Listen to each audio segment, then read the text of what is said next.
Попова шапка е име на врв и на туристичкиот центар на една од најживописните планини во земјава – Шар планина. Но за дубавото лице што со векови го формирала природата, се крие грдо лице што го создал човекот. Се наоѓаме непосредно над викенд населбата Попова шапка. Поидов на место за огромен број на тури, планинарски, велосипедски и джип тури, кој што води кон едно најпосетуваните места во Македонија и на Шар планина, тоа е Лешница. Ова место, наоѓајќи се непосредно над викенд населбата, се претвори полека и во дива депонија, на која што се фрла отпад и градежен шут од правењето на викендичките од викенд населбата. Методи Чилиманов е водич на планина и собственик на компанија за авантуристички туризам. Со него тргнавме со велосипеди по истата патека по која тој тргнува кога на Шара носи групи туристи, најчесто странски. Го опишува чувството кога мора да им објасни зошто нивната авантура на Шар планина почнува со ѓубре. Кога излегуваме од викенд населбата, прва не удира оваа слика и се обидуваме да ги заговориме луѓето, да им објаснуваме други работи, за да го тргнеме вниманието од ова, но секако тоа е многу тешко, бидејќи самата депонија расте, се повеќе и повеќе. Според него, причината е комбинација од слаба контрола од надлежните и ниската свест на некои граѓани. Истите тие луѓе кои што престојуваме тука, се случува ова. Правиме ваква депонија, соодветно се носиме некултурата тука на планина. На никого не би можело ова да му биде пријатно. На никого не би можело ова да му се допаѓа, па да биде нешто што намерно би го правил. Едноставно, веројатно е најлесниот начин или нема избор. Така да, пак ќе кажам, доколку се создаде некој вид на систем, и имаме избор да го однесеме на друго место, верувам и би имало тука блокада, би имало тука контрола, верувам дека тоа ќе се случи брзо. Пошто стварно не верувам дека некој му е ова пријатно. Дека вината не е само кај несовесните граѓани сведочи влезот на туристичкиот центар. И тие што си го оставаат отпадот на место во континерите на Тетовското комунално предпријатие, потоа уште долго можат да си го гледаат фрленото. На Попова шапка тренира алпинистката од Косово Ута Ибрахими. Таа е првата жена албанка која се качила на врвот Монт Еверест и првата жена од Балканот која искачила 6 врвови повисоки од 8000 метри.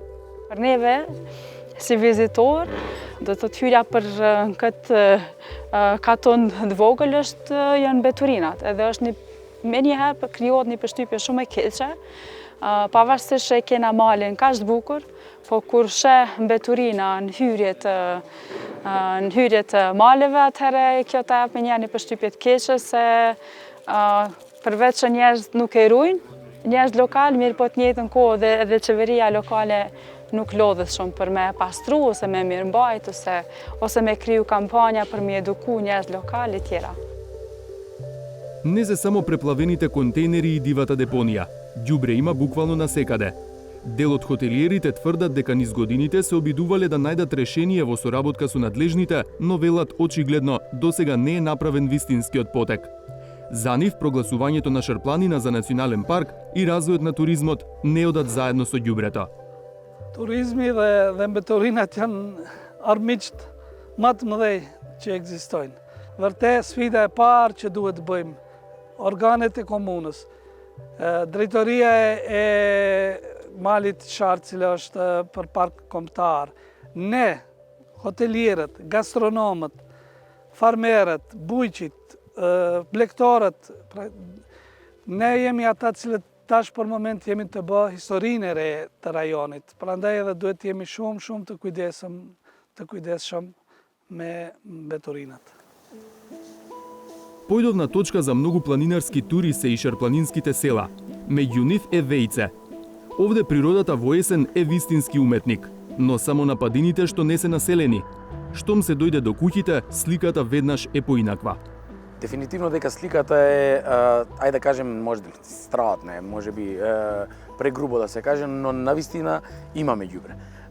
Не е некој ѓубре кој што не може да се реши, добро е што може да се реши, го имаме насекаде. Најчесто се во руралните средини каде што се обично стартни позиции за планинарски тури кон одредена дестинација. Јован Божиновски, кој е планинар и професионален водач на планина, смета дека во дел од шарските села проблемот се јавува поради немањето организиран систем за собирање отпад, па тој се фрла на селското ѓубриште. Треба да има канти за отпад, место каде што ќе се фрла тој отпад. Значи тоа е едната работа. И така полека, кога низ генерации ќе се научат дека локалното население треба да се фрла отпад од тука, кога ќе има еден задолжен човек можеби од тоа место да биде, да кажем, одговорен за на некој начин да ги усмерува луѓето, да им објаснува зошто тоа се случува така, се тоа може да се организира. Тоа е она што после тоа со генерации ќе јави одреден период, нормално дека треба да помине, ќе јави со резултат и нема се случува она што ни се случува после и подлабоко во планините.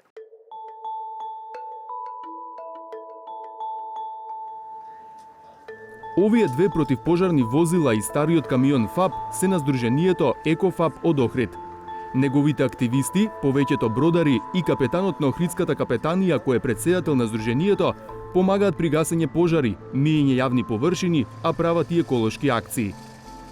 Често добивавме забелешки од туристите дека навистина Охрид е едно од најфасцинантните места кои што го виделе, дека по многу карактеристики, по многу факти Охрид е уникатен град и по својата историја и по климатолошките фактори кои што се во Охрид и самата природна убавина, уникатноста на Охридското езеро, меѓутоа често доаѓаа забелешки дека навистина можело повеќе да се преземе околу екологијата. Затоа ова друштво тргна уште еднаш да ја наполни приколката на ФАПот со ѓубре. Овој пат акцијата изведоа на Галичица во провалија на патот кон селото Велестово. Ништо не ни е тешко нас, затоа што сето го правиме од љубов. Сите меѓу нас ние се сакаме, се дружиме, ние сме стари пријатели, роднини. Ништо не ни представува нас тежина. Нас ни е тешко кога ќе го гледаме нештото, а не кога ќе го работи. Ни е тешко затоа што ги знаеме дел од населението кој што предизвикува депонија да има тука. Жално е некој кога имал пари да реновира во својот дом, не знам колку илјадници денари или евра, а да не може, ето за 1000 денари, да може на депонија да биде изнесен отпад. Акцијата личи на алпинизам. Со јаже во провалијата се спушта човек, а нагоре се влечат спомени од реновирањето на нечиј дом. Све, значи све што ќе замислите што имат по дома, од техника, од мебел, од санитарија, све што мислите и што немате замислено, све може да се најде тука. Значи, не само тука. Една куќа цела може да се опреми со ова денеска што го собравте? Зграда стамбена. Ако има негдека таков туризам за ѓубре, тогаш може да се однесе, имаме доста локации овдека кај што може да се покаже тоа, значи на туристите. Ама не развивате таков туризам? Никако. Тоа нас не ни е од полза. На крајот составија дневна соба, иако имаш елементи за повеќе од тоа. Активистите на ЕКОФАП се ретка светла точка и надеж дека ќе проработи свеста кај населението и надлежните за општото, а не само за личното добро, макар во туристичките места.